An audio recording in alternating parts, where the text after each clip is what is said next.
Clint Eastwood Jr., born May 31, 1930, is an American actor, film director, producer, musician, and political figure. He rose to international fame with his role as the man with no name in Sergio Leone's Dollars trilogy of spaghetti westerns during the 1960s, and as anti-hero cop Harry Callahan in the 5 Dirty Harry films throughout the 1970s and 1980s. These roles, among others, have made him an enduring cultural icon of masculinity. For his work in the western film Unforgiven, 1992, and the sports drama $1 Million Baby, 2004, Eastwood won Academy Awards for Best Director and producer of the Best Picture, as well as receiving nominations for Best Actor. His greatest commercial successes have been the adventure comedy Every Which Way But Loose, 1978, and its sequel, the action comedy Any Which Way You Can, 1980, after adjustment for inflation. Other popular films include the western Hang 'Em High, 1968, the psychological thriller Play Misty for Me, 1971, the crime film Thunderbolt and Lightfoot, 1974, the western The Outlaw Josie Wales, 1976, the prison film Escape from Alcatraz, 1979, the action film Firefox, 1982, the suspense thriller Tightrope, 1984, the western Pale Rider, 1985, the war film Heartbreak Ridge, 1986, the action thriller In the Line of Fire, 1993, the romantic drama The Bridges of Madison County, 1995, and the drama Gran Torino, 2008. In addition to directing many of his own star vehicles, Eastwood has also directed films in which he did not appear, such as the mystery drama Mystic River, 2003, and the war film Letters from Iwo Jima, 2006, for which he received Academy Award nominations, and the drama Changeling, 2008. The war drama biopic American Sniper, 2014, set box office records for the biggest January release ever and was also the biggest opening ever for an Eastwood film. He received considerable critical praise in France for several films, including some that weren't well received in the United States. He has been awarded 2 of France's highest honors. In 1994 he became a recipient of the Commandeur of the Ordre des Arts et des Lettres, and in 2007 he was awarded the Légion d'honneur medal. In 2000, he was awarded the Italian Venice Film Festival Golden Lion for lifetime achievement. Since 1967, Eastwood has run his own production company, Malpasa, which has produced all except 4 of his American films. From 1986 to 1988, he served as the nonpartisan mayor of Carmel by the Sea, California. Early life. Clint Eastwood, Jr. was born in San Francisco, the son of Clint Eastwood Sr., a steelworker and migrant worker, and his wife Margaret Ruth Runner Eastwood, an IBM factory worker. He was nicknamed Samson by the hospital nurses because he weighed 11 pounds at birth. He has a younger sister, Jean, born in 1934. His stepfather was lumber magnate John Belden Wood, November 24, 1913 February 18, 2004. Eastwood is of English, Irish, Scottish, and Dutch ancestry and was raised in a working-class environment.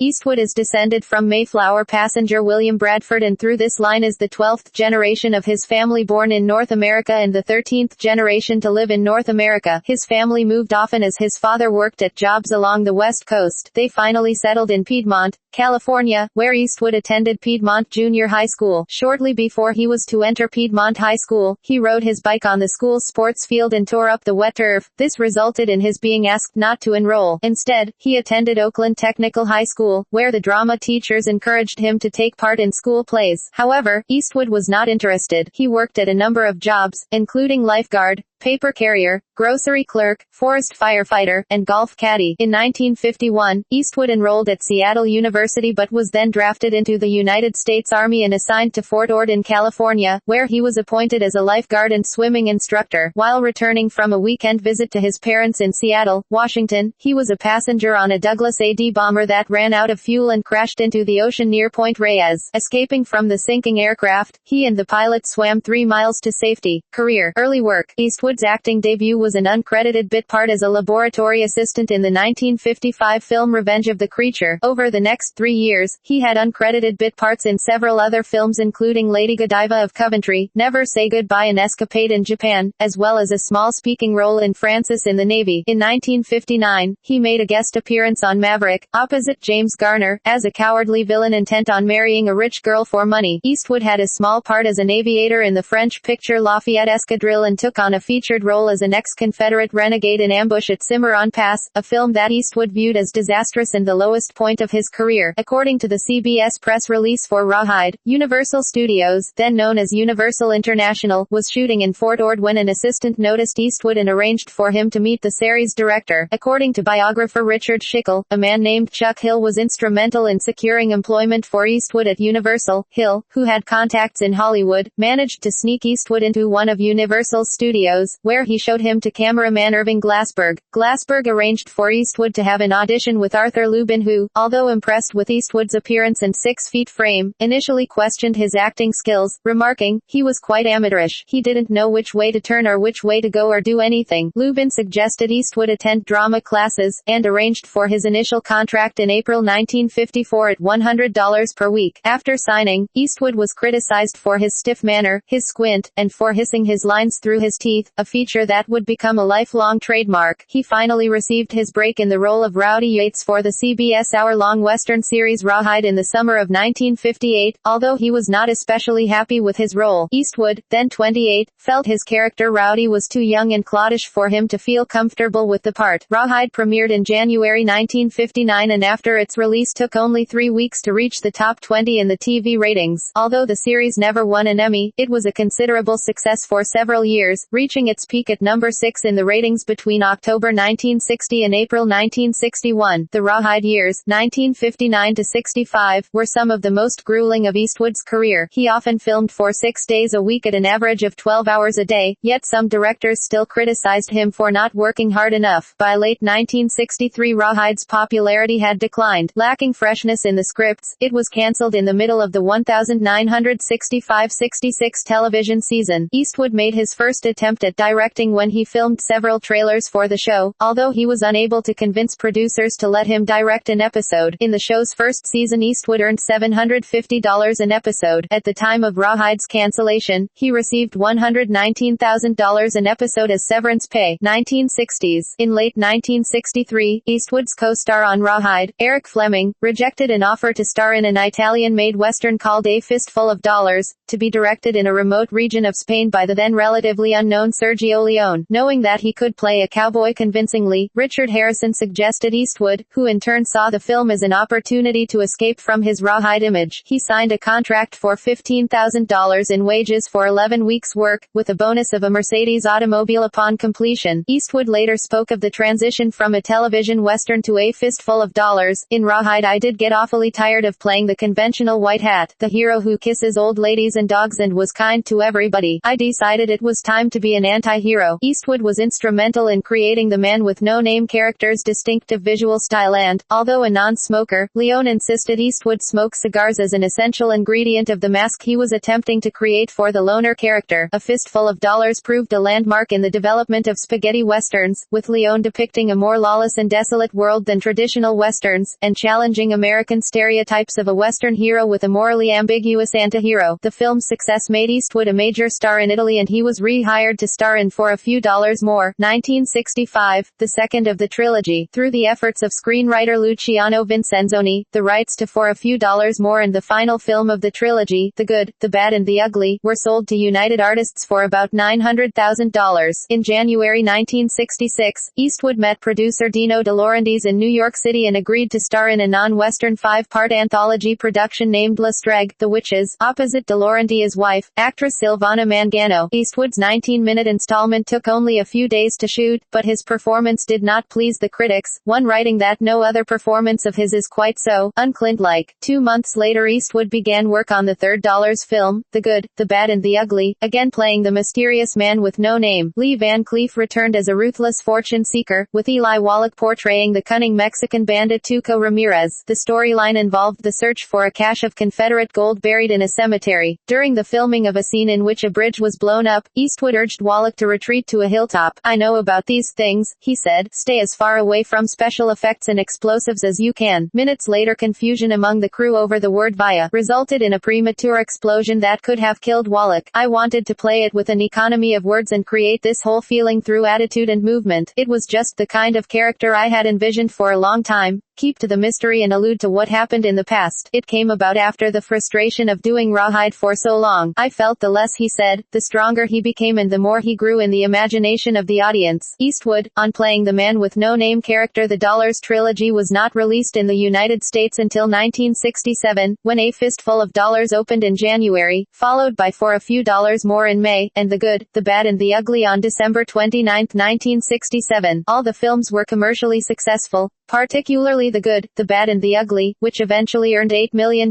in rental earnings and turned Eastwood into a major film star. All three films received bad reviews, and marked the beginning of a battle for Eastwood to win American film critics' respect. Judith Crist described A Fistful of Dollars as cheap jack, while Newsweek considered For a Few Dollars More as excruciatingly dopey. Renata Adler of the New York Times said The Good, the Bad and the Ugly was, the most expensive, pious and repellent movie in the history of its peculiar genre. Time magazine drew attention to the film's wooden acting, especially on the part of Eastwood, though a few critics such as Vincent Canby and Bosley Crowther of the New York Times praised Eastwood's coolness in playing the tall, lone stranger. Leone's cinematography was widely acclaimed, even by critics who disparaged the acting in the film. Stardom brought more roles for Eastwood. He signed to star in the American revisionist western Hang 'Em High, 1968, featured alongside Inger Stevens, Pat Hingle, Dennis Hopper, Ed Begley, Alan Hale, Ben Johnson, Bruce Dern, and James MacArthur, playing a man who takes up a marshal's badge and seeks revenge as a lawman after being lynched by vigilantes and left for dead. The film earned Eastwood a fee of $400,000 and 25% of its net box office takings. Using money earned from the Dollars trilogy, accountant and Eastwood advisor Irving Leonard helped establish Eastwood's own production company, Mulpasa Productions, named after Mulpasa Creek on Eastwood's property in Monterey County, California. Leonard arranged for Hang 'Em High to be a joint production with United Artists. When it opened in July 1968, it had the largest opening weekend in United Artists history. Hang 'Em High was widely praised by critics, including Archer Winston of the New York Post, who described it as a western of quality, courage, danger and excitement. Before the release of Hang 'Em High, Eastwood had already begun working on Coogan's Bluff, about an Arizona deputy sheriff tracking a wanted psychopathic criminal, Don Stroud, through the streets of New York City. He was reunited with Universal Studios for it after receiving an offer of $1 million, more than double his previous salary. Jennings Lang arranged for Eastwood to meet Don Siegel, a Universal contract director who later became Eastwood's close friend, forming a partnership that would last more than 10 years and produce 5 films. Shooting began in November 1967, before the script had been finalized. The film was controversial for its portrayal of violence. Coogan's Bluff also became the first collaboration with Argentine composer Lalo Schifrin, who would later compose the jazzy score to several Eastwood films in the 1970s and 1980s, including the Dirty Harry films. Eastwood was paid $750,000 in 1968 for the war epic Where Eagles Dare, about a World War II squad parachuting into a Gestapo stronghold in the Alpine Mountains. Richard Burton played the squad's commander, with Eastwood as his right-hand man. Eastwood was also cast as Two-Face in the Batman television show, but the series was cancelled before filming began. Eastwood then branched out to star in the only musical of his career, Paint Your Wagon, 1969. Eastwood and Lee Marvin play gold miners who buy a Mormon settler's less favored wife, Jean Seberg, at an auction. Bad weather and delays plagued the production, while the film's budget eventually exceeded $20 million,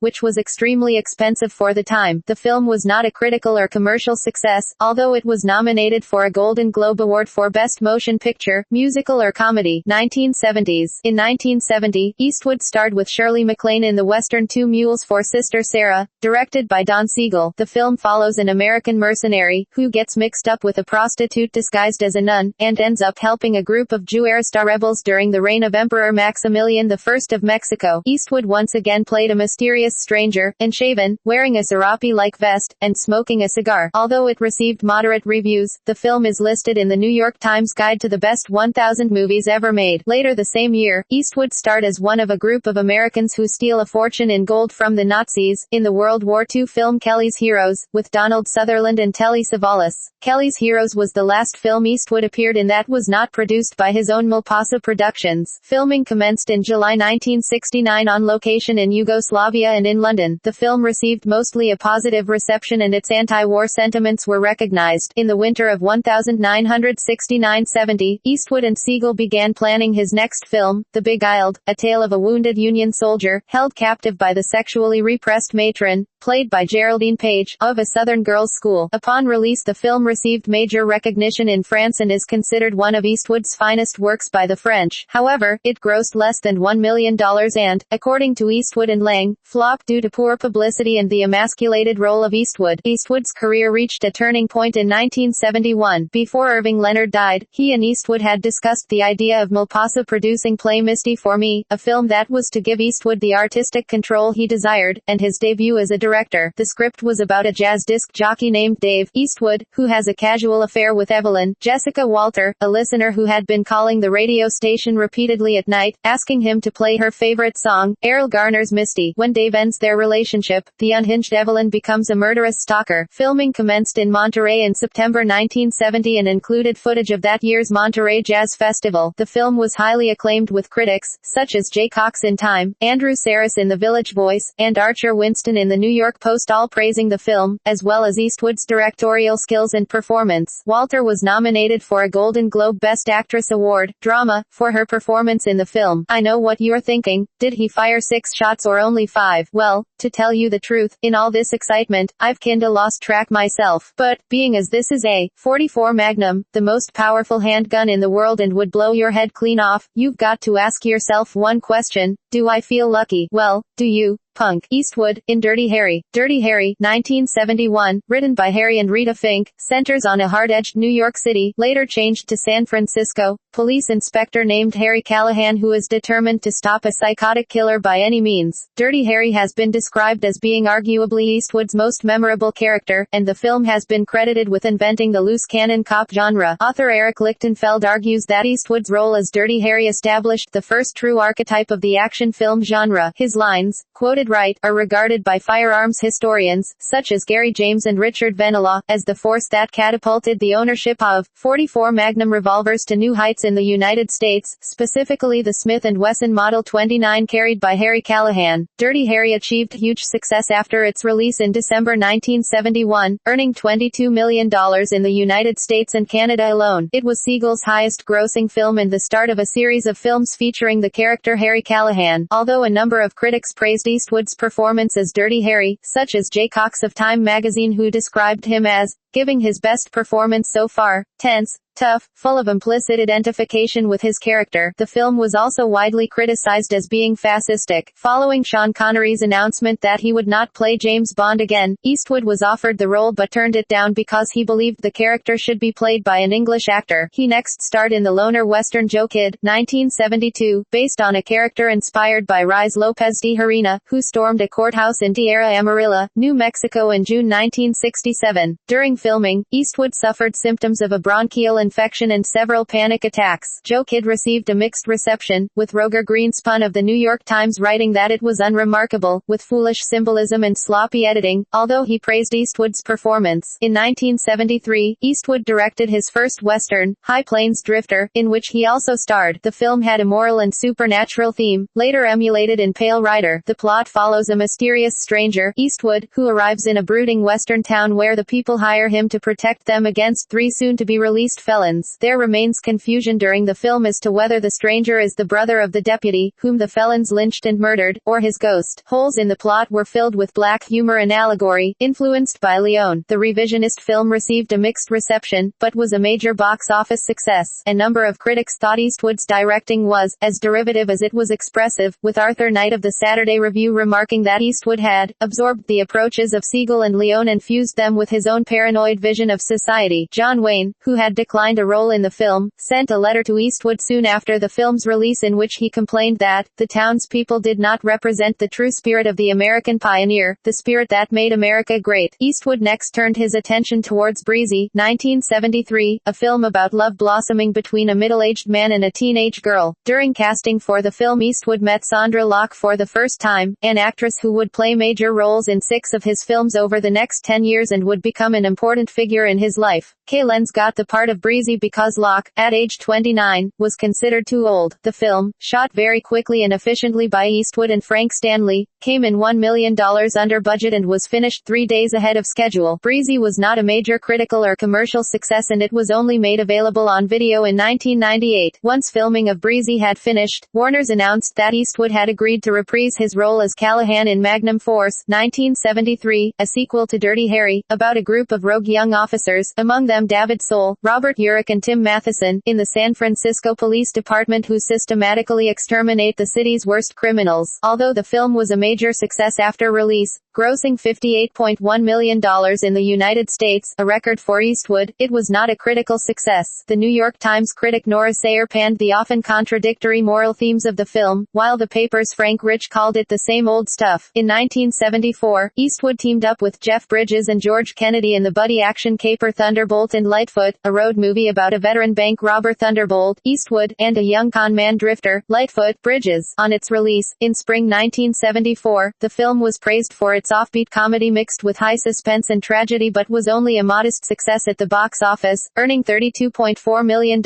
Eastwood's acting was noted by critics, but was overshadowed by Bridges who was nominated for an Academy Award for Best Supporting Actor. Eastwood reportedly fumed at the lack of Academy Award recognition for him and swore that he would never work for United Artists again. Eastwood's next film The Eiger Sanction, 1975, was based on Trevanian's critically acclaimed spy novel of the same name. Eastwood plays Jonathan Hemlock in a role originally intended for Paul Newman, an assassin-turned-college art professor who decides to return to his former profession for one last sanction in return for a rare Pissarro painting. In the process he must climb the north face of the Eiger in Switzerland under perilous conditions. Once again Eastwood starred alongside George Kennedy. Mike Hoover taught Eastwood how to climb during several weeks of preparation at Yosemite in the summer of 1974 before filming commenced in Grindelwald on August 12, 1974. Despite prior warnings about the perils of the Eiger, the film crew suffered a number of accidents, including one fatality. Despite the danger, Eastwood insisted on doing all his own climbing and stunts. Upon release in May 1975, The Eiger Sanction was a commercial failure, receiving only $23.8 million at the box office, and was poorly received by most critics. Joy Gould Boyum of the Wall Street Journal dismissed the film as brutal fantasy. Eastwood blamed Universal Studios for the film's poor promotion and turned his back on them to make an agreement with Warner Brothers, through Frank Wells, that has lasted to the present day. The Outlaw Josie Wales, 1976, a western inspired by Asa Carter's 1972 novel of the same name, has lead character Josie Wales, Eastwood, as a pro-Confederate guerrilla who refuses to surrender his arms after the American Civil War and is chased across the Old Southwest by a group of enforcers. Eastwood's co-stars were Locke, for the first time, and Chief Dan George. Director Philip Kaufman was fired by producer Bob Daly under Eastwood's command, resulting in a fine reported to be around $60,000 from the Directors Guild of America, who subsequently passed new legislation reserving the right to impose a major fine on a producer for discharging and replacing a director. The film was pre-screened at the Sun Valley Center for the Arts and Humanities in Idaho during a 6-day conference entitled Western Movies, Myths and Images. Invited to the screening were a number of esteemed film critics, including Jay Cox and Arthur Knight, directors such as King Vidor, William Wyler, and Howard Hawks, and a number of academics. Upon release in the summer of 1976, The Outlaw Josie Wales was widely acclaimed, with many critics and viewers seeing Eastwood's role as an iconic one that related to America's ancestral past and the destiny of the nation after the American Civil War. Roger Ebert compared the nature and vulnerability of Eastwood's portrayal of Josie Wales with his man-with-no-name character in the Dollars westerns and praised the film's atmosphere. The film would later appear in Time Top 10 Films of the Year. Eastwood was then offered the role of Benjamin L. Willard in Francis Coppola's Apocalypse Now, but declined as he did not want to spend weeks on location in the Philippines. He also refused the part of a platoon leader in Ted Post's Vietnam War film,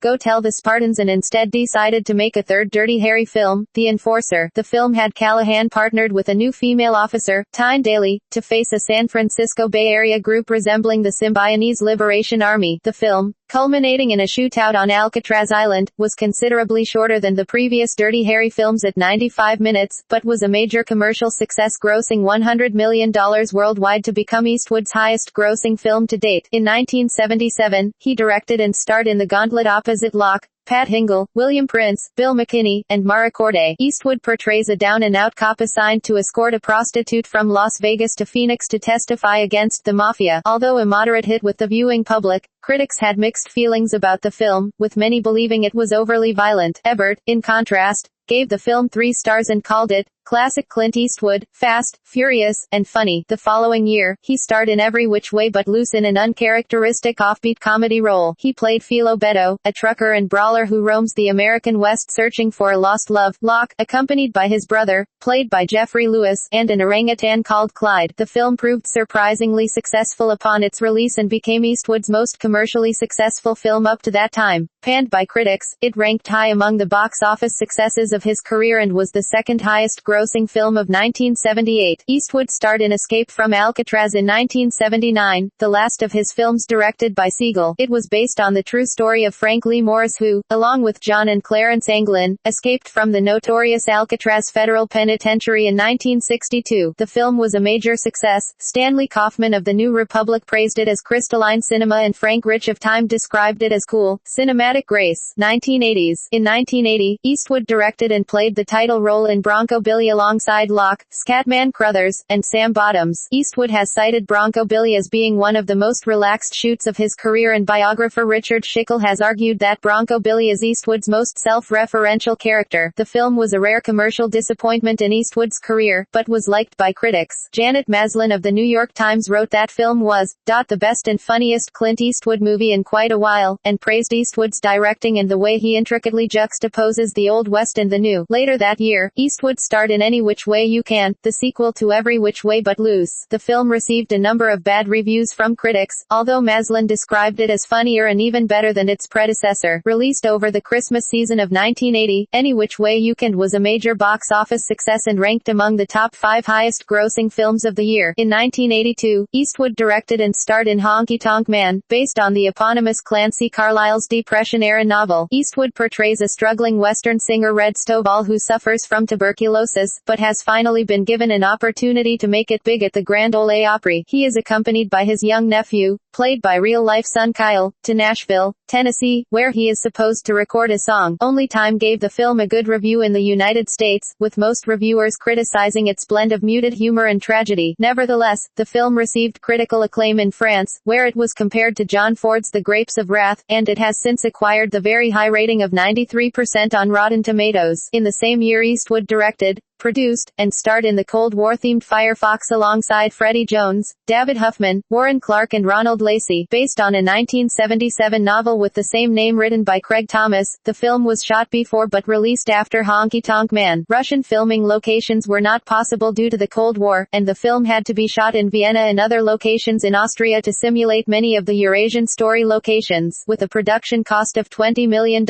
it was Eastwood's highest-budget film to date. People magazine likened Eastwood's performance to Luke Skywalker trapped in Dirty Harry's soul. Eastwood directed and starred in the 4th Dirty Harry film, Sudden Impact, which was shot in the spring and summer of 1983 and is considered the darkest and most violent of the series. By this time Eastwood received 60% of all profits from films he starred in and directed, with the rest going to the studio. Sudden Impact was his final on-screen collaboration with Locke. She plays an artist who, along with her sister, was gang-raped a decade before the story takes place and seeks revenge for her sister's now vegetative state by systematically murdering the rapists. The line "Go ahead, make my day," uttered by Eastwood during an early scene in a coffee shop, has been cited as one of cinema's immortal lines. It was quoted by President Ronald Reagan in a speech to Congress, and used during the 1984 presidential elections. The film was the second most commercially successful of the Dirty Harry films, after The Enforcer, earning $70 million. It received very positive reviews, with many critics praising the feminist aspects of the film through its explorations of the physical and psychological consequences of rape. Tightrope, 1984, had Eastwood starring opposite Genevieve Bujold in a provocative thriller, inspired by newspaper articles about an elusive Bay Area rapist. Set in New Orleans to avoid confusion with the Dirty Harry films, Eastwood played a divorced cop drawn into his target's tortured psychology and fascination for sadomasochism. Tightrope was a critical and commercial hit and became the 4th highest-grossing R-rated film of 1984. Eastwood next starred in the crime comedy comedy City Heat, 1984, alongside Burt Reynolds, a film about a private eye and his partner who get mixed up with gangsters in the Prohibition era of the 1930s. The film grossed around $50 million domestically, but was overshadowed by Eddie Murphy's Beverly Hills Cop westerns, a period gone by. The pioneer, the loner operating by himself, without benefit of society. It usually has something to do with some sort of vengeance. He takes care of the vengeance himself, doesn't call the police. Like Robin Hood, it's the last masculine frontier. Romantic myth, I guess, though it's hard to think about anything romantic today. In a western you can think, Jesus, there was a time when man was alone, on horseback, out there where man hasn't spoiled the land yet. Eastwood, on the philosophical allure of portraying western loners, Eastwood made his only foray into TV direction with the 1985 Amazing Stories episode Vanessa in the Garden, which starred Harvey Keitel and Locke. This was his first collaboration with Steven Spielberg, who later co-produced Flags of Our Fathers and Letters from Iwo Jima. He would revisit the western genre when he directed and starred in Pale Rider, 1985, a film based on the classic 1953 western Shane and follows a preacher descending from the mists of the Sierras to side with the miners during the California gold rush of 1850. The title is a reference to the Four Horsemen of the Apocalypse, as the rider of the Pale Horse's death, and shows similarities to Eastwood's 1973 western High Plains Drifter in its themes of morality and justice as well as its exploration of the supernatural. Pale Rider became one of Eastwood's most successful films to date. It was hailed as one of the best films of 1985 and the best western to appear for a considerable period, with Gene Siskel of the Chicago Tribune remarking, "This year, 1985, will go down in film history as the moment Clint Eastwood finally earned respect as an artist." In 1986, Eastwood co-starred with Marsha Mason in the military drama Heartbreak Ridge, about the 1983 United States invasion of Grenada. He portrays an aging United States Marine gunnery sergeant and Korean War veteran. Production and filming were marred by internal disagreements between Eastwood and longtime friend and producer Fritz Maynes, as well as between Eastwood and the United States Department of Defense, who expressed contempt for the film. At the time, the film was a commercial rather than a critical success, and has only come to be viewed more favorably in recent times. The film grossed $70 million domestically. Eastwood starred in The Deadpool, 1988, the fifth and final film in the Dirty Harry series. It co-starred Patricia Clarkson, Liam Neeson, and a young Jim Carrey who plays Johnny Squares, a drug-addled rock star and the first of the victims on a list of celebrities drawn up by horror film director Peter Swan. Neeson, who are deemed most likely to die, the so-called Deadpool. The list is stolen by an obsessed fan who, in mimicking his favorite director, makes his way through the list killing off celebrities, of which Dirty Harry is also included. The Deadpool grossed nearly $38 million, relatively low receipts for a Dirty Harry film. It is generally viewed as the weakest film of the series, though Roger Ebert thought it was as good as the original. Eastwood began working on smaller, more personal projects and experienced a lull in his career between 1988 and 1992. Always interested in jazz, he directed Bird, 1988, a biopic starring Forrest Whitaker as jazz musician Charlie Bird Parker, alto saxophonist Jackie McLean, and Spike Lee, son of jazz bassist Bill Lee and a longtime critic of Eastwood, criticized the characterization of Charlie Parker, remarking that it did not capture his true essence and sense of humor. Eastwood received 2 Golden Globes for the film, the Cecil B. DeMille Award for his lifelong contribution, and the Best Director Award. However, Bird was a commercial failure, earning just $11 million, which Eastwood attributed to the declining interest in jazz among black people. Carey would appear with Eastwood again in the poorly received comedy Pink Cadillac, 1989. The film is about a bounty hunter and a group of white supremacists chasing an innocent woman, Bernadette Peters, who tries to outrun everyone in her husband's prized pink Cadillac. The film failed both critically and commercially, earning barely more than Bird and marking a low point in Eastwood's career. 1990s. Eastwood directed and starred in White Hunter Black Heart, 1990, an adaptation of Peter Viertel's Roman à Clef, about John Huston and the making of the classic film The African Queen. Shot on location in Zimbabwe in the summer of 1989, the film received some critical attention but with only a limited release earned just $8.4 million.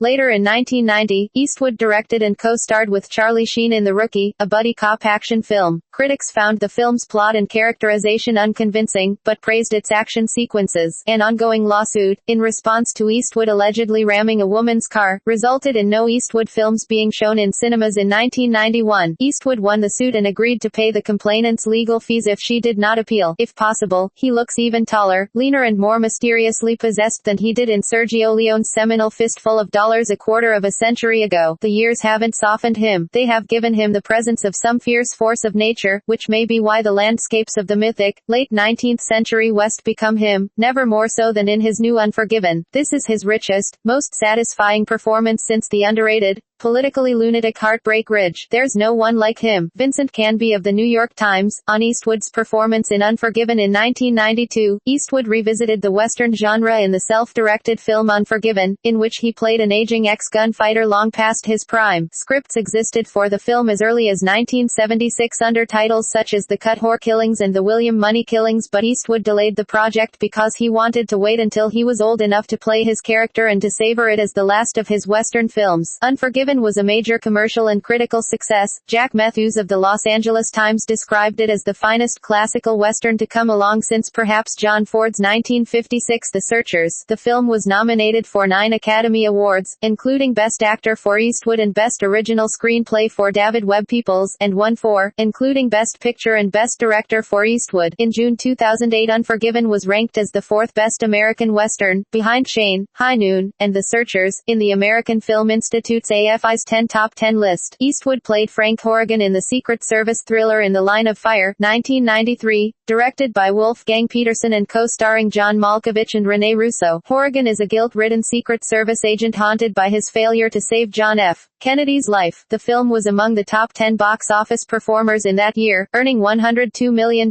in the United States alone. Later in 1993, he directed and co-starred alongside Kevin Costner in A Perfect World. Set in the 1960s, Eastwood plays a Texas Ranger in pursuit of an escaped convict, Costner, who hits the road with a young boy, T.J. Lowther. Janet Maslin of the New York Times wrote that the film marked the highest point of Eastwood's directing career, and the film has since been cited as one of his most underrated directorial achievements. At the May 1994 Cannes Film Festival, Eastwood received France's Ordre des Arts et des Lettres medal, and on March 27, 1995, he was awarded the Irving G. Thalberg Memorial Award at the 67th Academy Awards. His next film appearance was in a cameo role as himself in the 1995 children's film Casper. Later that same year he expanded his repertoire by playing opposite Meryl Streep in The Bridges of Madison County. Based on the novel by Robert James Waller, the film relates the story of Robert Kincaid, Eastwood, a photographer working for National Geographic, who has an affair with a middle-aged Italian farm wife, Francesca Streep. Despite the novel receiving unfavorable reviews and a subject deemed potentially unsuitable for film, The Bridges of Madison County was a commercial and critical success. Roger Ebert wrote, "Streep and Eastwood weave a spell, and it is based on that particular knowledge of love and self that comes with middle age." The film was nominated for a Golden Globe for Best Picture and won a César Award in France for Best Foreign Film. Streep was also nominated for an Academy Award and a Golden Globe. In 1997, Eastwood directed and starred in the political thriller Absolute Power, alongside Gene Hackman, with whom he had appeared in Unforgiven. Eastwood played the role of a veteran thief who witnesses the Secret Service cover-up of a murder. The film received a mixed reception from critics. Later in 1997, Eastwood directed Midnight in the Garden of Good and Evil, based on the novel by John Berendt and starring John Cusack, Kevin Spacey, and Jude Law. The film met with a mixed critical response. The roles that Eastwood has played, and the films that he has directed, cannot be disentangled from the nature of the American culture of the last quarter century, its fantasies and its realities. Author Edward Gallifant, commenting on Eastwood's impact on film from the 1970s to 1990s, Eastwood directed and starred in True Crime, 1999. He plays Steve Everett, a journalist and recovering alcoholic, who has to cover the execution of murderer Frank Beecham, played by Isaiah Washington. True Crime received a mixed reception, with Janet Maslin of the New York Times writing, "His direction is galvanized by a sense of second chances and tragic misunderstandings, and by contrasting a larger sense of justice with the peculiar minutiae of crime. Perhaps he goes a shade too far in the latter direction, though." The film was a box office failure, earning less than half its $55 million budget, and was Eastwood's worst-performing film of the 1990s aside from Whitehunter Black Heart, which had a limited release. 2000s. In 2000, Eastwood directed and starred in Space Cowboys alongside Tommy Lee Jones, Donald Sutherland and James Garner. Eastwood played one of a group of veteran ex-test pilots sent into space to repair an old Soviet satellite. The original music score was composed by Eastwood and Lenny Niehaus. Space Cowboys was critically well received and holds a 79% rating at Rotten Tomatoes, although Roger Ebert wrote that the film was too secure within its traditional story structure to make much seem at risk. The film grossed more than $90 million in its United States release, more than Eastwood's two previous films combined. In 2002, Eastwood played an ex-FBI agent chasing a sadistic killer, Jeff Daniels, in the thriller Bloodwork, loosely based on the 1998 novel of the same name by Michael Connelly. The film was a commercial failure, grossing just $26.2 million on an estimated budget of $50 million and received mixed reviews, with Rotten Tomatoes describing it as well-made but marred by lethargic pacing. Eastwood did, however, win the Future Film Festival Digital Award at the Venice Film Festival for the film. Clint is a true artist in every respect. Despite his years of being at the top of his game and the legendary movies he has made, he always made us feel comfortable and valued on the set, treating us as equals. Tim Robbins, on working with Eastwood. Eastwood directed and scored the crime drama Mystic River, 2003, a film dealing with themes of murder, vigilantism and sexual abuse and starring Sean Penn, Kevin Bacon and Tim Robbins. The film was praised by critics and won 2 Academy Awards, Best Actor for Penn and Best Supporting Actor for Robbins, with Eastwood garnering nominations for Best Director and Best Picture. The film grossed $90 million domestically on a budget of $30 million.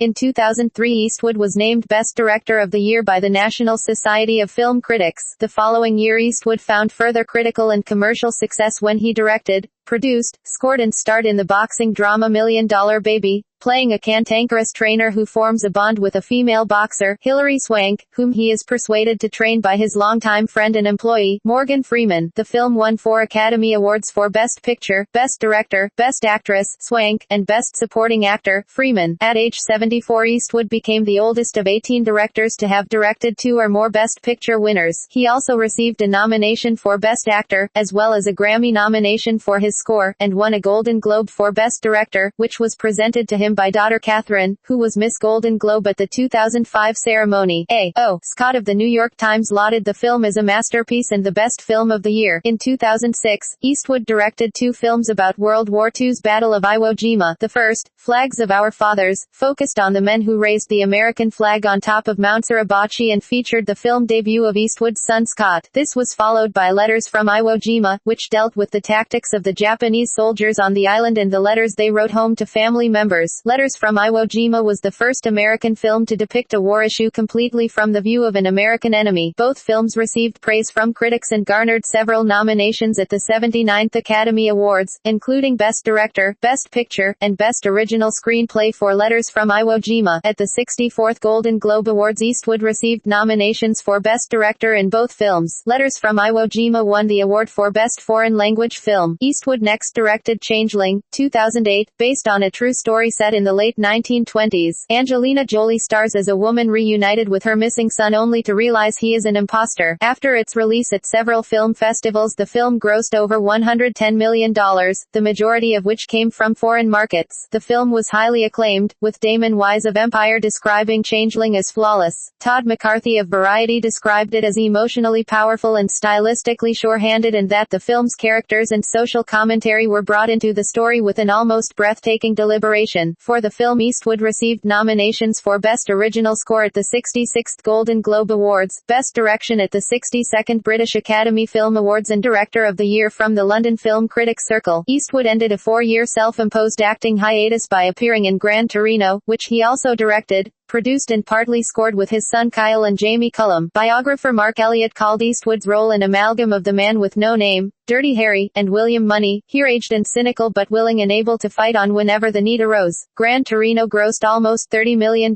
during its opening weekend release in January 2009, the highest of his career as an actor or director. Gran Torino eventually grossed over $268 million in theaters worldwide, becoming the highest-grossing film of Eastwood's career so far, without adjustment for inflation. Eastwood's 30th directorial outing came with Invictus, a film based on the story of the South African team at the 1995 Rugby World Cup, with Morgan Freeman as Nelson Mandela, Matt Damon as rugby team captain Francois Pienaar, and Grant L. Roberts as Reuben Kruger. The film met with generally positive reviews. Roger Ebert gave it 3.5 stars and described it as a very good film, with moments evoking great emotion, while Variety Todd McCarthy wrote, inspirational on the face of it, Clint Eastwood's film has a predictable trajectory, but every scene brims with surprising details that accumulate into a rich fabric of history, cultural impressions and emotion. For the film, Eastwood was nominated for Best Director at the 67th Golden Globe Awards, 2010s. In 2010, Eastwood directed Hereafter, again working with Matt Damon, who portrayed a psychic. The film had its world premiere on September 12, 2010 at the 2010 Toronto International Film Festival and had a limited release later in October. Hereafter received mixed reviews from critics, with the consensus at Rotten Tomatoes being, despite a thought-provoking premise and Clint Eastwood's typical flair as director, Hereafter fails to generate much compelling drama, straddling the line between poignant sentimentality and hokey tedium. In the same year, Eastwood served as executive producer for a Turner Classic Movies, TCM, documentary about jazz pianist Dave Brubeck, in his own sweet way, to commemorate Brubeck's 90th birthday. In 2011, Eastwood directed J. Edgar, a biopic of FBI Director J. Edgar Hoover, with Leonardo DiCaprio in the title role. The film received mixed reviews, although DiCaprio's performance as Hoover was widely praised. The Rotten Tomatoes consensus was, Leonardo DiCaprio gives a predictably powerhouse performance, but J. Edgar stumbles in all other departments. Roger Ebert wrote that the film is fascinating, masterful, and praised DiCaprio's performance. David Edelstein of New York Magazine, while also praising DiCaprio, wrote, "It's too bad J. Edgar is so shapeless and turgid and ham-handed, so rich in bad lines and worse readings." In January 2011, it was announced that Eastwood was in talks to direct Beyoncé Knowles in a third remake of the 1937 film A Star is Born. However, the project was delayed due to Beyoncé's pregnancy. Eastwood then starred in the baseball drama Trouble with the Curve, 2012, as a veteran baseball scout who travels with his daughter for a final scouting trip. Robert Lorenz, who worked with Eastwood as an assistant director on several films, directed the film. "Everybody wonders why I continue working at this stage. I keep working because there's always new stories, and as long as people want me to tell them, I'll be there doing them." Eastwood, reflecting on his later career during Super Bowl 46, Eastwood narrated a halftime advertisement for Chrysler titled "It's Halftime in America." The advertisement was criticized by several U.S. Republicans, who claimed it implied that President Barack Obama deserved a second term. In response to the criticism, Eastwood stated, "I am certainly not politically affiliated with Mr. Obama. It was meant to be a message about job growth and the spirit of America." Eastwood next directed Jersey Boys, a musical biography based on the Tony Award-winning musical Jersey Boys. The film told the story of the musical group The Four Seasons, and was released on June 20, 2014. Eastwood directed American Sniper, a film adaptation of Chris Kyle's eponymous memoir, following Steven Spielberg's departure from the project. The film was released on December 25, 2014. American Sniper has grossed more than $350 million domestically and over $547 million globally, making it one of Eastwood's biggest movies commercially. Directing. Beginning with the thriller Play Misty for Me, Eastwood has directed over 30 films, including westerns, action films, and dramas. He is one of few top Hollywood actors to have also become a critically and commercially successful director. The New Yorker wrote that, unlike Eastwood, John Ford appeared in just a few silent films. Howard Hawks never acted in movies. Clark Gable, Gary Cooper, Spencer Tracy, James Stewart, Cary Grant, Humphrey Bogart, William Holden, Steve McQueen, and Sean Connery never directed a feature. John Wayne directed only twice, and badly. Ditto Burt Lancaster, Paul Newman, Jack Nicholson, Warren Beatty, Robert Redford, Robert De Niro, and Sean Penn have directed a few movies each, with mixed commercial and artistic success. From the very early days of his career, Eastwood was frustrated by directors' insistence that scenes be reshot multiple times and perfected, and when he began directing in 1970, he made a conscious attempt to avoid any aspects of directing he had been indifferent to as an actor. As a result, Eastwood is renowned for his efficient film directing and ability to reduce filming time and control budgets. He usually avoids actors rehearsing and prefers to complete most scenes on the first take. Eastwood's rapid filmmaking practices have been compared to those of Woody Allen, Ingmar Bergman, Jean-Luc Godard, and the Coen brothers. When acting in others' films, he sometimes takes over directing, such as for The Outlaw Josie Wales, if he believes production is too slow. In preparation for filming, Eastwood rarely uses storyboards for developing the layout of a shooting schedule. He also attempts to reduce script background details on characters to allow the audience to become more involved in the film. considering their imagination a requirement for a film that connects with viewers. Eastwood has indicated that he lays out a film's plot to provide the audience with necessary details, but not so much that it insults their intelligence. According to Life magazine, Eastwood's style is to shoot first and act afterward. He etches his characters virtually without words. He has developed the art of underplaying to the point that anyone around him who so much as flinches looks hamily histrionic. Interviewers Richard Thompson and Tim Hunter note that Eastwood's films are superbly paced, unhurried, cool, and give a strong sense of real time, regardless of the speed of the narrative, while Rick Gentry considers Eastwood's pacing unrushed and relaxed. Eastwood is fond of low-key lighting and backlighting to give his movies a noirish feel. Eastwood's frequent exploration of ethical values has drawn the attention of scholars, who have explored Eastwood's work from ethical and theological perspectives, including his portrayal of justice, mercy, suicide and the angel of death. Personal life, relationships. Eastwood, age 23, married Maggie Johnson on December 19, 1953, 6 months after they met on a blind date. However, the marriage would not prove altogether smooth, with Eastwood commenting that he had married too early. A decade later, during a trial separation from Johnson, an affair Eastwood engaged in with dancer and stunt woman Roxanne Tunis, who was also married yet separated, produced his first child, Kimber Eastwood, born Kimber Tunis, June 17, 1964, whose existence was kept secret from the public until July 1989, when the National Enquirer revealed her identity. After a reconciliation, he and Johnson had 2 children together, Kyle Eastwood, born May 19, 1968, and Allison Eastwood, born May 22, 1972. Johnson filed for legal separation in 1978, after another long period of estrangement, but did not officially divorce Eastwood until May 1984, receiving a reported cash settlement of $25 million.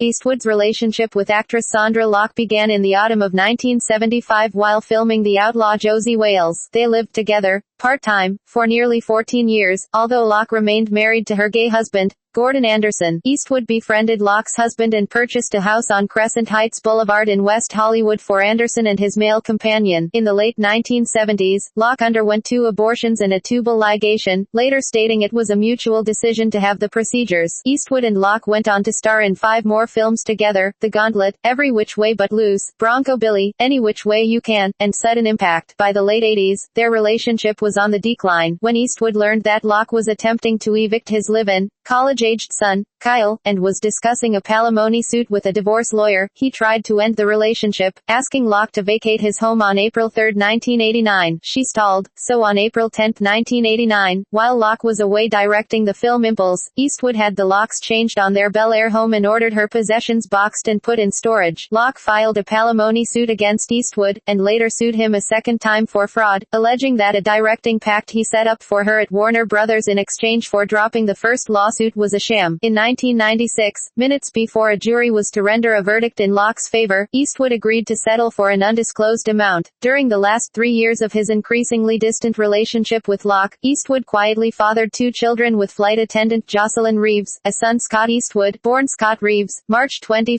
1986, and daughter Catherine Eastwood, born Catherine Reeves, February 2, 1988. The birth certificates for both children stated father declined. The affair was first reported in the Star tabloid in 1990, but went unmentioned by mainstream news sources for more than a decade. In 1990, Eastwood moved in with actress Frances Fisher, whom he had met on the set of Pink Cadillac in late 1988. They co-starred in Unforgiven, and had a daughter, Francesca Eastwood, born Francesca Fisher Eastwood, August 7, 1993. Eastwood and Fisher ended their relationship in early 1995, but remained friends and later worked together in True Crime. Eastwood subsequently started dating Dinah Ruiz, a television news anchor 35 years his junior, whom he had first met when she interviewed him in 1993. They married on March 31, 1996, when Eastwood surprised her with a private ceremony at a home on the Shadow Creek Golf Course in Las Vegas. The couple has one daughter, Morgan Eastwood, born December 12, 1996. In August 2013, Dinah Eastwood announced that she and her husband had been living separately for an undisclosed length of time. On October 23, 2013, Dinah filed for divorce after she withdrew her request of a separation citing irreconcilable differences. She asked for full custody of their 16-year-old daughter, Morgan, as well as spousal support. Leisure. Despite smoking in some of his films, Eastwood is a lifelong non-smoker, has been conscious of his health and fitness since he was a teenager, and practices healthful eating and daily transcendental meditation. He opened an Old English-inspired pub called the Hog's Breath Inn in Carmel by the Sea, California in 1971. Eastwood sold the pub and now owns the Mission Ranch Hotel and Restaurant in Carmel by the Sea. He is an avid golfer and owns the Tehama Golf Club. He is an investor in the world-renowned Pebble Beach Golf Links west of Carmel and donates his time to charitable causes at major tournaments. Eastwood is a certified pilot and often flies his helicopter to the studios to avoid traffic. Politics. Eastwood registered as a Republican to vote for Dwight D. Eisenhower in 1952 and endorsed Richard Nixon's 1968 and 1972 presidential campaigns. However, during the subsequent Watergate scandal, Eastwood criticized Nixon's morality and later his handling of the Vietnam War, calling it immoral. Eastwood has disapproved of America's wars in Korea, 1950 to 1953, Vietnam, 1964 to 1975, Afghanistan, 2001-present, and Iraq, 2003 to 2011, believing that the United States should not be overly militaristic or play the role of global policeman. He has referred to himself as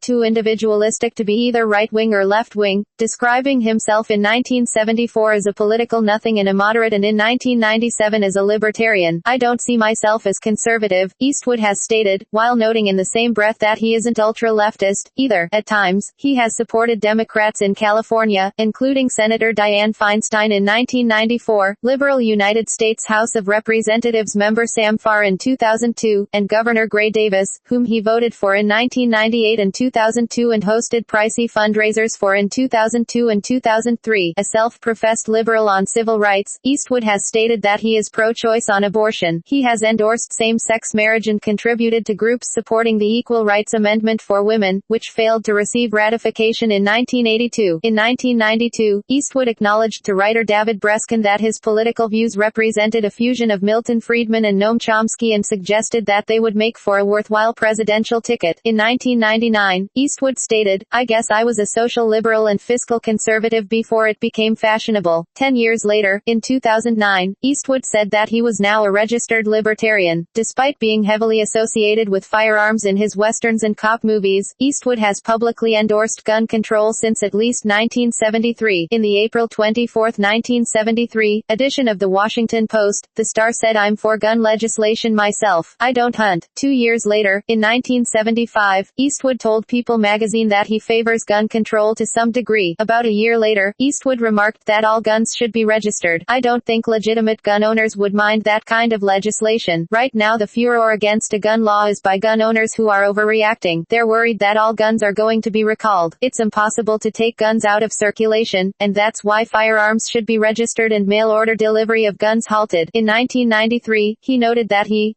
was always a backer of the Brady Bill, with its federally mandated waiting period. In 1995, Eastwood questioned the purpose of assault weapons. Larry King, the television host and newspaper columnist, wrote in the May 22, 1995, edition of USA Today that my interview with Eastwood will air on Larry King Weekend. I asked him his thoughts on the NRA and gun control, and he said that while people think of him as pro-gun, he has always been in favor of controls. "Why would anyone need or want an assault weapon?" he said. As a politician, Eastwood has made successful forays into both local and state government. In April 1986, he won election as mayor, a nonpartisan position, of his adopted hometown, Carmel by the Sea, California, a small, wealthy village and artists community on the Monterey Peninsula. During his 2-year term, Eastwood supported small business interests while advocating environmental protection and constructing a library annex, along with public restrooms, beach walkways, and a tourists' parking lot. In 2001, Eastwood was appointed to the California State Park and Recreation Commission by Governor Davis, then reappointed in 2004 by Governor Arnold Schwarzenegger, as the vice chairman of the commission. In 2005, along along with Chairman Bobby Shriver, he led the movement opposed to a 6-lane 16 miles extension of California State Route 241, a toll road that would cut through San Onofre State Beach. Eastwood and Shriver supported a 2006 lawsuit to block the toll road and urged the California Coastal Commission to reject the project, which it did in February 2008. In March 2008, Eastwood and Shriver's non-reappointment to the commission on the expiry of their terms prompted the Natural Resources Defense Council, NRDC, to request a legislative investigation into the decision. Governor Schwarzenegger appointed Eastwood to the California Film Commission in April 2004. He was a spokesman for Take Pride in America, an agency of the United States Department of the Interior which advocates taking responsibility for natural, cultural, and historic resources. During the 2008 United States presidential election, Eastwood stated that he would be voting for John McCain, citing the fact that he had known McCain since he returned to the U.S. in 1973 as a recently released POW. Eastwood said of McCain, "I met him years ago when he first came back from Vietnam. This was back when Ronald Reagan was the governor of California and he had a big function for all of the prisoners of war who were released. I thought he was a terrific guy, a real American hero." Nevertheless, Eastwood wished Barack Obama well upon his subsequent victory, saying, "Obama is my president now and I am going to be wishing him the very best because it is what is best for all of us." Eastwood stated in 2010 of President Obama, "I think he's a nice fella and I enjoyed watching him come along and I enjoyed watching him campaign and win the job, but I'm not a fan of what he's doing at the moment. I just don't think he's governing. I don't think he's surrounded himself with the people he could have surrounded himself with." In August 2010, Eastwood wrote to the British Chancellor of the Exchequer, George Osborne, to protest the decision to close the UK Film Council, warning the closure could result in fewer foreign production companies choosing to work in Great Britain. In January 2011, Eastwood told the UK's Daily Mail that "I loved the fact that Obama is multiracial. I thought that was terrific, as my wife is the same racial makeup, but I felt he was a greenhorn, and it turned out he didn't have experience in decision-making." As for McCain, Eastwood reflected, "I voted for McCain, not because he was a Republican, but because he had been through war in Vietnam, and I thought he might understand the war in Iraq better than somebody who hadn't. I didn't agree with him on a lot of stuff." On August 3, 2012, he attended a fundraiser for Republican presidential candidate Mitt Romney, suggesting that Romney would boost the country and restore a decent tax system, so that there's a fairness and people are not pitted against one another as to who's paying taxes and who isn't. During a speech at the 2012 Republican National Convention, Eastwood talked to an empty chair as if President Barack Obama were sitting in it. The speech was met with a huge response by the media with both praise and criticism. Eastwood, who said he came up with the speech 5 seconds before he gave it, said that if he could do it again he would say something different. "My only message was that I wanted people to take the idolizing factor out of every contestant out there. Just look at the work, look at the background, and then make a judgment on that. I was just trying to say that, and did it in kind of a roundabout way which took a lot more time, I suppose, than they would have liked. I'd probably say something else but I'd try to get the same message across so that people don't have to kiss up to politicians. No matter what party they're in, you should evaluate their work and make your judgments accordingly. That's the way to do it in life and every other subject, but sometimes in America we get gaga. We look at the wrong values." Due to his speech at the 2012 Republican National Convention, some see him as a right-wing poster boy. However, Eastwood said he has always opposed war, and is a pragmatic libertarian rather than a red meat Republican. Eastwood further explained his anti-war stance by saying, "I was a child growing up during World War II. That was supposed to be the one to end all wars, and 4 years later, I was standing at the draft board being drafted during the Korean conflict, and then after that there was Vietnam, and it goes on and on forever. I just wonder, does this ever stop? And no, it doesn't. So each time we get in these conflicts, it deserves a lot of thought before we go waiting in or waiting out. Going in or coming out. It needs a better thought process, I think." Furthermore, Eastwood's 2014 movie American Sniper was met with strong critical praise, especially from many Republicans who called it a pro-war on terror, pro-Republican and a patriotic film. Eastwood responded by saying it was a stupid analysis and that the movie had nothing to do with political parties. Eastwood responded to critics of American Sniper by saying his film was the biggest anti-war statement any film can make and that the fact of what war does to the family and the people who have to go back into civilian life like Chris Kyle did and what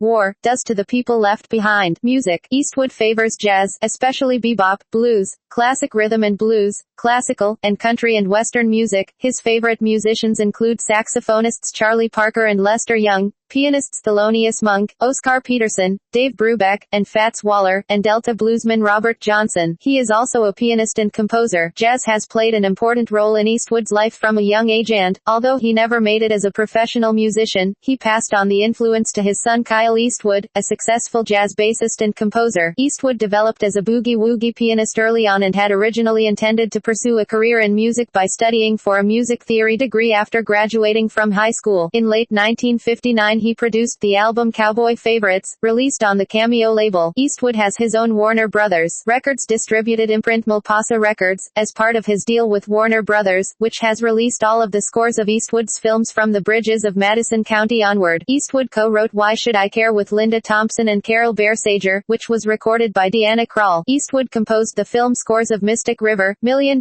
Baby, Flags of Our Fathers, Grace Is Gone, Changeling, Hereafter, J. Edgar, and the original piano compositions for In the Line of Fire. He wrote and performed the song heard over the credits of Gran Torino. The music in Grace Is Gone received 2 Golden Globe nominations by the Hollywood Foreign Press Association for the 65th Golden Globe Awards. Eastwood was nominated for Best Original Score, while the song Grace Is Gone with music by Eastwood and lyrics by Carol Bearsager was nominated for Best Original Song. It won the Satellite Award for Best Song at the 12th Satellite Awards. Changeling was nominated for Best Score at the 14th Critics' Choice Awards, Best Original Score at the 66th Golden Globe Awards, and Best Music at the 35th Saturn Awards. On September 22, 2007, Eastwood was awarded an honorary Doctor of Music degree from the Berklee College of Music at the Monterey Jazz Festival, on which he serves as an active board member. Upon receiving the award he gave a speech claiming, "It's one of the great honors I'll cherish in this lifetime." Awards and honors. Eastwood has been recognized with multiple awards and nominations for his work in film, television, and music. His widest reception has been in film work, for which he has received Academy Awards, Directors Guild of America Awards, Golden Globe Awards, and People's Choice Awards, among others. Eastwood is one of only 2 people to have been twice nominated for Best Actor and Best Director for the same film, Unforgiven and $1 Million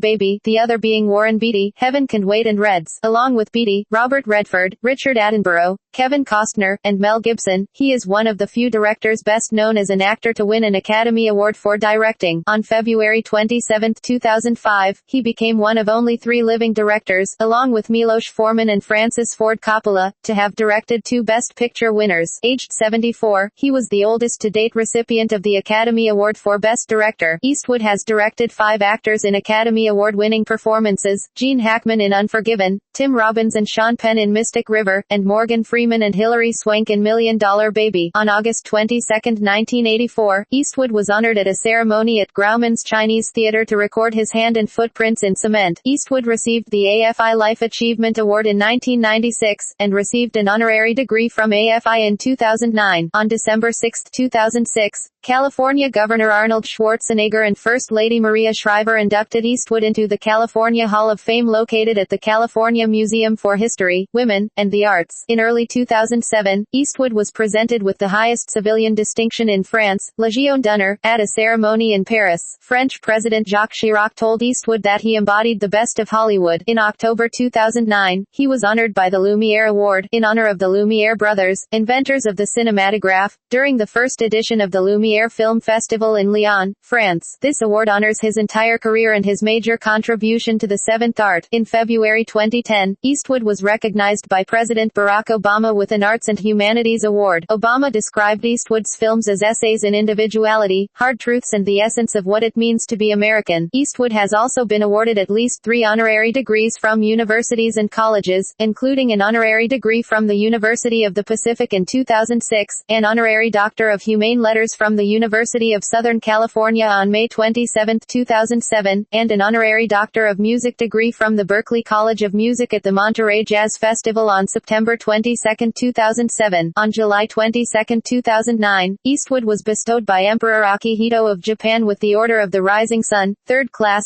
gold rays with neck ribbon for his contributions to the enhancement of Japan-United States relations. Eastwood won the Golden Pine Lifetime Achievement Award at the 2013 International Samobor Film Music Festival, along with Ryuichi Sakamoto and Gerald Fried. Filmography. Eastwood has contributed to over 50 films over his career as actor, director, producer, and composer. He has acted in several television series, including his starring role in Rawhide. He started directing in 1971, and made his debut as a producer in 1982, with Firefox, though he had been functioning as uncredited producer on all of his Mulpasa Company films since Hang 'em High in 1968. Eastwood also has contributed music to his films, either through performing, writing, or composing. He has mainly starred in Western, action, and drama films. According to the box office revenue tracking website Box Office Mojo, films featuring Eastwood have grossed a total of more than $1.68 billion domestically, with an average of $37 million per film.